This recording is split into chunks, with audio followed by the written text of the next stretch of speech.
गटाचे नगरसेवक माजी नगरसेवक अभिषेक पप्पाळकर यांच्यावर फेसबुकलाही दरम्यान गोळीबार करून हत्या करण्यात आली. काय होतं? मी ट्विट पण केलेलं आहे आणि ही वस्तुस्थिती आहे की महाराष्ट्राचा बिहार हे लोक करतात. महाराष्ट्र हा पुरोगामी म्हणून ओळखला जात होता.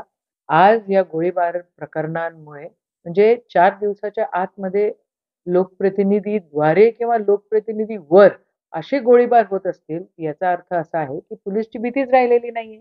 आणि किती नागपूरमध्ये तुम्ही बघा क्राईम काय लेव्हलवर वाढतंय. तुम्ही पुण्याला बघा कोयता गँगची त्या ठिकाणी भीती सगळ्यांना दिसते आहे.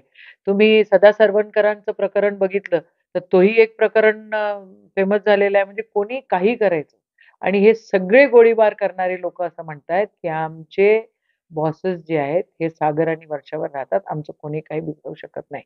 महाराष्ट्राचा बिहार करणाऱ्यांना महाराष्ट्र माफ करणार नाही. या लोकांना जर महाराष्ट्राचा पुरोगामी विचार आणि महाराष्ट्राचं चारित्र्य सांभाळता येत नसेल, तर सत्ताधाऱ्यांनी, मुख्यमंत्र्यांनी आणि उपमुख्यमंत्र्यांनी, होम मिनिस्टरनी बिलकुल राजीनामे दिले पाहिजे. जबाबदाऱ्या स्वीकारल्या पाहिजे. नैतिकतेच्या आधारे यांनी खरंच राजीनामे दिले पाहिजे अशी आमची ठाम मागणी. संजय राऊत जे ट्विट करतायत ते फोटो तर आहेतच ना त्यांच्यासोबतचे. हे तर प्रूफ्स आहेत. हीच लोकं ज्यावेळेला विरोधी पक्षामध्ये असतात, त्यावेळेला कशाप्रकारे आरडाओरडा करतात. अरे महाराष्ट्र सांभाळता येत नसेल तर सोडा ना. आणि तुम्ही जर असे डाग महाराष्ट्राच्या चारित्र्याला लावत असेल, तर महाराष्ट्राची जनता तुम्हाला सोडणार नाही. एवढं लक्षात ठेवा.